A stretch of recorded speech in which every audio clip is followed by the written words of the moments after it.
The Haunting of the Royalton Hotel. Lady Rhea was contacted in 1991 to do a seance for the Royalton Hotel in New York City.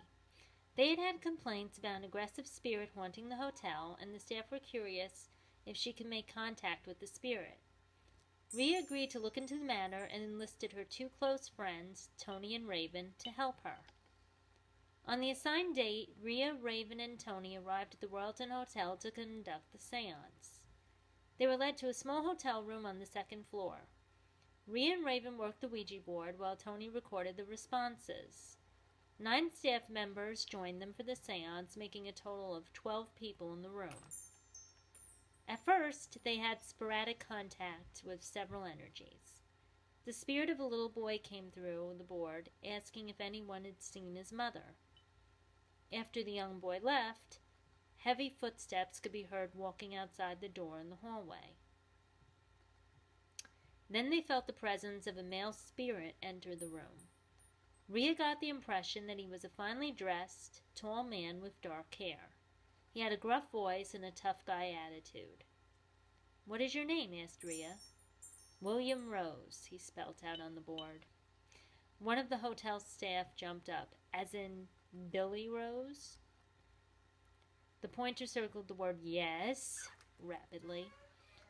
"Ooh, he's cranky," said Raven. "Do you know him?" asked Rhea. The staff member swallowed. "We know of him. He used to live here back in the days when the place was a residential hotel."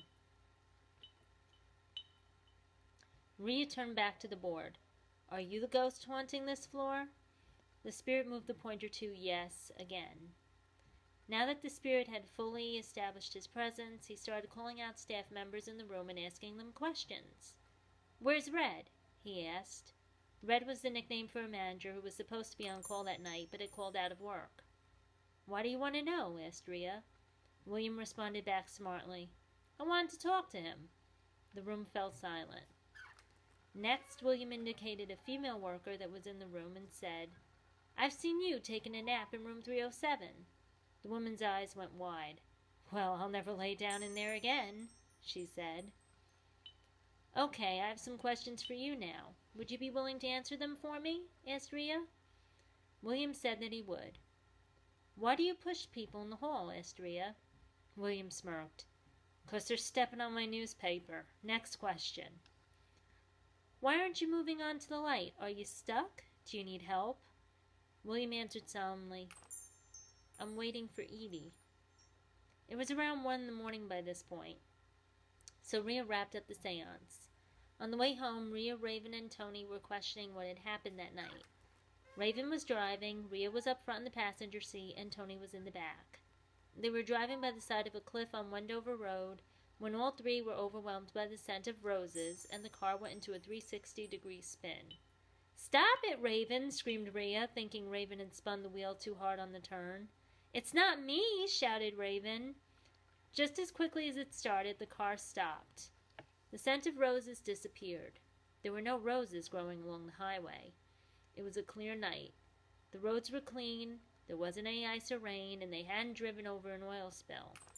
Rhea felt that William Rhodes had spun the car and made it smell like roses to show them that he was real. A few months later, Rhea mentioned the incident to one of her clients. The customer said that she knew the Edie who William Rose was referring to.